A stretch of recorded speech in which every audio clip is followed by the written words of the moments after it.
if you have a teenager who is already exposed to social media, whether through your phone or their own cell phone, ngoba bayazikhandela ama-account ngamafoni ethu, can you go to uKwazintsele, the greatest, Kwazintsele the greatest, umforwardele, there are 2 videos where he talks about ucansi. Kindly forward ama-link alawo ma-video to your child. Make sure ukuthi your teenager listens to that. I know ukuthi it's not everything. You are still going to have sex conversations with your child, but I feel like lawa ma-video lawaya are going to create a very strong and stable foundation for the conversation for you, instead of lama conversations that we end up having with children. Ngikhumbula, I was having a conversation with my 13-year-old nephew, and ngagcina ngithe ungabi rapist. Ngiyacela ngathi nje abona umhlaba ungakushaya angazi namaphutha ungawenza, it's fine, but ungalenzi iphutha lokuba i-rapist. But now I'm realizing ukuthi ngifana nomuntu ongashongo lutho, because I didn't unpack ukuthi yini-ke manje ukwenza i-rape.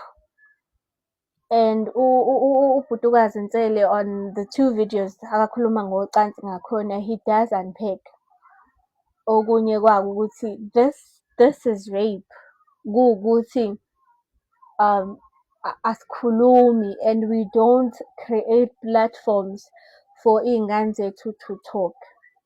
Kwesinye isikhathi wenzela uthola ukuthi kwa-rapist himself akazi ukuthi njengamanje sengiya-rape, because we are a society that has normalized things that should have never been normalized. Yazi uma ekhuluma about like the first time yena afila like ubumnandi, the physical enjoyment, ukuthi kuvuke kwenzeke and I guess climax. Hayibo, ngithukile mina. I used to think yithi kuphela abantu besifazane that carry traumas that are attached to ucansi. What do you mean? What do you mean? And I feel like, I don't know if men can have these conversations with their children unless becabanga njengobhuti ukwazi. I don't think they can, because bona manje they are to teenage boys what obhuti abadala were to them, bese begcina benza lento echaza ubhuti ukwazi. And many other things, man. Many other things. And we have to have conversations with our children where we make them understand what consent is and why it's important for ucansi to be consensual from both parties. Because thina sikhule able, mina ngikhumbula kahle, before I was even sexually active, sikhule amantombazane egxekwa mawukuthi intombazane ekhombisa ukuthi iyafuna ukwenza ucansi. So literally abafana esikoleni babeyigxeka lento ukuthi we usibanibani, awuncengi, awumceli, nifike endlini kwenzeke, uyikhumule yena iskibha, mina ngiphinde ngilale nalo muntu. Like kubona they would make it sound like mawuyintombazane that doesn't consent to sex, uyintombazane eqotho, intombazane right, uthembekile, awunazo izifo.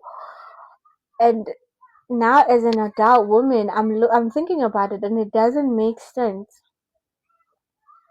Ukuthi from teenage years ukhula umuntu ecabanga ukuthi i-sex e-right ile umuntu wesifazane enga-consent-anga khona, cause uma sengize mina ngakuncenga, literally sex after coercion is rape, and that is what they prefer. Kuthi ngiqale ngikuncenge, ngikuqaqe ibhuluku ulifase, ngithi ngiyakukhumula ugqoke uyibambe, sixabane, ngikuncenge kahle, ngizolifaka kancane. That's rape. Ngeke ngize ngikulimaze. That is rape. Ngoba ngithe no, and then wena you try to coerce me into it and maybe it worked. Usungidlengulile. Ubhutukazi ubekhuluma ngendlela ekwenzeka ngayo emakhaya ukuthi ngoba nanku intombazane isikuqomile usuyakwazi ukuyiginqa nje without the permission. Uyiginqe nje wenze uqede usuyibreakhile, and it's fine, it's okay, ku-right. Ngoba vele benjola naye uzosaba ukusho kubi ukuthi ubesekwi-relationship. And I think another huge problem why we have to have conversations with our children is that akazi naye ukuthi urapiwe. Sinale belief system yokuthi ngoba sengimqomile kusho ukuthi vele bese ngimkweleta ucansi. Yabo, imina obe-wrong ngokuthi ngikwi-relationship kodwa angikho ready for sex. Okwenza ukuthi ngisho sesibadala, we don't know how to consent to sex. Nathi sinayo nje leyo nkinga leyo. Ngikhumbula when I started dating after my first relationship, sasihlukene ngina-17, 17 ngizoba na-18, and then I started dating again ngina-20. Ngijola lo mfana ona-22. Sajola naloya mfana mfethu. Like this, what was new was that he was not putting pressure on me ukuthi yena u-ready phela futhi sesiyajola. And then sadate for iy'nyanga kuze kufike ekutheni okay nami vele hawu bengajoli namuntu le minyaka lena, nawe sesithe ukuphusha lezi nyanga ngi-ready. But I had the belief system ukuthi umuntu wesifazane othi uyafuna ulusi. Umuntu wesifazane who consents use-wrong or something. Ngiqala i-conversation ngithi I think I'm ready. Wathi umfana uyazi mina ukuthi kade vele ngangifuna ukuba nawe namanje ngisafisa, but you saying you think abangi ukuthi u-ready means you're not. And I wanna have sex nawe. Angifuni mina ukukwenza izinto ongafuni ukuyenza. Manje mawusathi ucabanga ukuthi u-ready, lapho ngiyasho ukuthi hayibo lo mfana kanti kufanele ngithini, because I was not a virgin, kodwa futhi I had never had the experience of actually having sex where I'm consenting 100%.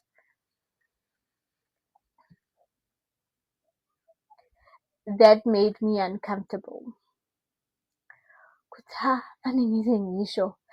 And watholakala lo mfana wakhe sajola until I consented, like ngendlela ecacile ukuthi no, I'm consenting, I'm ready, I want to nje, of which is something isikhathi esiningi we are not used to.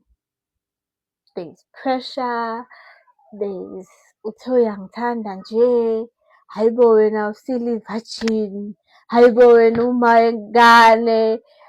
And I don't know. I'm grateful for the relationship, my second relationship, because that's when I learned ukuthi I have the right to consent to whatever happens to my body.